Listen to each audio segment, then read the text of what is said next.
दिखाई नहीं देंगे। और अगर विश्वास है प्रहलाद के जैसा तो हर खंबे में भगवान मिल जाएंगे। अगर हमारे भीतर विश्वास है तो हर जगह भगवान है।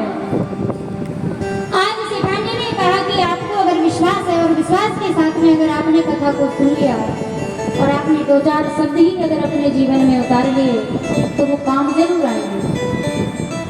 सेठ जी ने कहा कि क्या गारंटी है? सेठानी ने कहा एक बार चलो तो सही। सेठ जी ने कहा ठीक है। मन सेठ जी का नहीं है, जैसा उधर सती जी का मन नहीं है ठीक उसी प्रकार इधर सेठ जी का मन नहीं है। और ध्यान देना, मन से अगर हम कोई काम करेंगे तो वो अलग होता है और बिना मन का कोई भी कार्य हो वो अलग होता है। जब सेठ जी कथा में पहुंचे तो सेठ जी का एक ही काम रहा। सेठानी ने तो जाकर के कथा को सुना। इधर सेठ जी पहुंचे, एक खंबे का सहारा लिया और सहारा लेकर के बढ़िया नींद आने लगी। कई लोगों को घर पे नींद नहीं आएगी लेकिन कथा में इतनी बढ़िया नींद आएगी, इतनी बढ़िया नींद आएगी कि घर पे नहीं आएगी। सेठ जी ने खंबे का सहारा लिया और आराम से जब तक कथा चली जब तक सोते रहे। लेकिन ध्यान देना, जो कथा बोलता है ना उसकी नजर सब पे होती है। कौन मन से सुन रहा है, कौन बिना मन के बैठा है, कौन नींद में है। जो महाराज जी कथा सुना रहे थे उनकी नजर सेठ जी पर पहुंची तो सेठ जी तो सोते रहे 4 घंटा, जब तक कथा चली जब तक सोते रहे। एक दिन तो उन्होंने कुछ नहीं कहा, कोई बात नहीं, चले गए। दूसरे दिन जब सेठ जी का आगमन हुआ और व्यासपीठ के पास आकर के उन्होंने प्रणाम किया तो महाराज जी को हंसी आ गई, रहा नहीं गया और मुस्कुरा करके हंस करके कहा कि महाराज आ गए। क्योंकि आप जैसे श्रोता भी जरूरी है, क्योंकि ध्यान देना श्रोता भी कई प्रकार के होते हैं। पहले होते हैं श्रोता जिन्हें सिर्फ कथा से मतलब होता है, बाकी दुनियादारी से कोई मतलब नहीं है। आनंदमय कथा को सुन रहे हैं वो श्रोता होते हैं। और कई लोग होते हैं श्रोता जो कथा में आते हैं और सो जाते हैं, वो श्रोता होते हैं। और तीसरे होते हैं श्रोता जो काटने का ही काम करते रहेंगे, ना उन्हें कथा से मतलब है ना सोने से मतलब है, वो एक दूसरे में बुराई ही निकालते रहेंगे, यानी श्रोता का काम ही करते रहेंगे, वो होते हैं श्रोता। महाराज जी ने जैसे ही देखा सेठ जी को कहा आ गए तो सेठ जी ने कहा कि सेठानी ने कहा था कि कुछ शब्द याद करना है, एक काम करो कि एक शब्द तो सुन लिया है कि आ गए, एक तो यही रट लिया जाएगा। और आज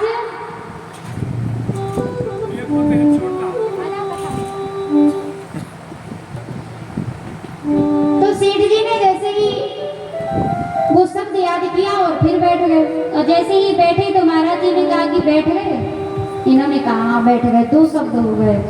और बैठने के बाद में फिर सोते रहे 3 घंटा जब तक कथा चली, आरती हुई।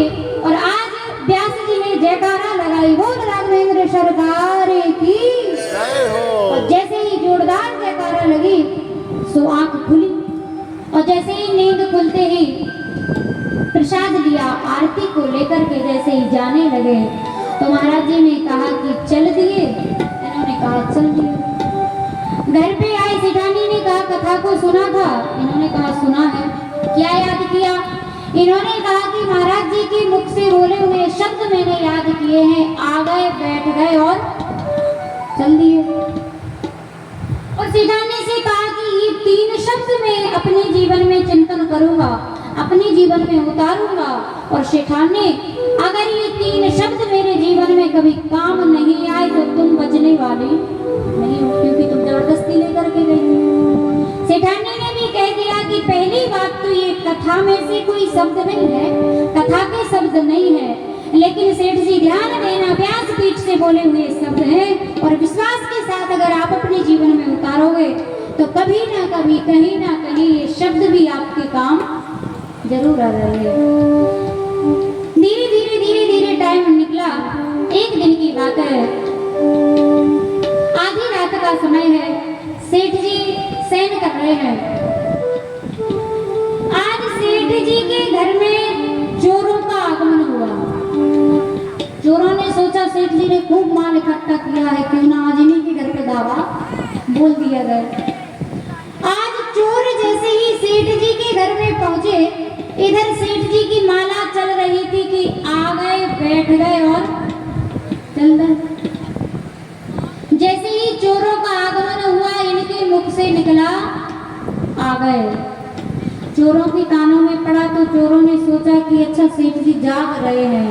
जो चोरों का सरदार था उसने अपने साथियों से कहा कि भैया बैठ जाओ, ये सो जाएंगे, उसके बाद में ताला तोड़ देंगे, उसके बाद में चोरी करेंगे, छुप जाइए, बैठ जाइए। और जैसे ही चोर बैठे, इनके मुख से निकला बैठ गए। चोरों ने सोचा कि यहाँ दाल गलने वाली नहीं है, क्योंकि हम आए तो इन्होंने देख कर के कहा है कि आ गए। हम जैसे ही बैठे तो इन्होंने कहा बैठ गए, इसलिए तो जाग रहे हैं, और अगर ये जाग रहे हैं तो चोरी कर नहीं सकते, इसलिए चलो फिर कभी आएंगे। और आज चोर लौट करके चल दिए। और जैसे ही जाने लगे तो इनके मुख से निकला चल गए। चोरों का पता ही नहीं चला कि कब गायब हो गए। कहने का मतलब ये कहानी थी, कोई कथा नहीं थी, लेकिन इतनी बड़ी सीख हम और आपको दे रही है कि विश्वास अगर है, विश्वास के साथ अगर हम और आप कथा को सुनेंगे, अपने जीवन में उतारेंगे, तो जरूर भगवान की कथा कभी ना कभी, कहीं ना कहीं काम जरूर आएंगे। बोले नारायण भगवान की कि एक बार त्रेतायुग माहे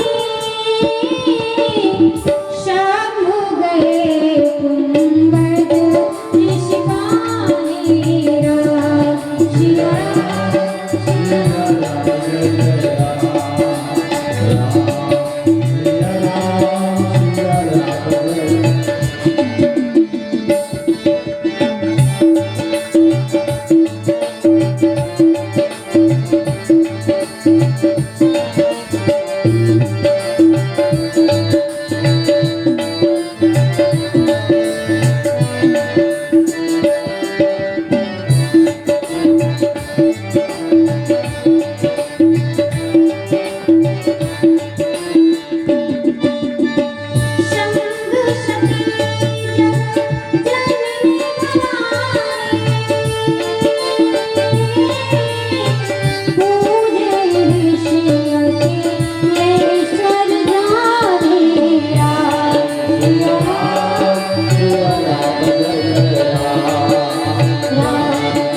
एक बार त्रेता युग माहे शंभु गए कुंभज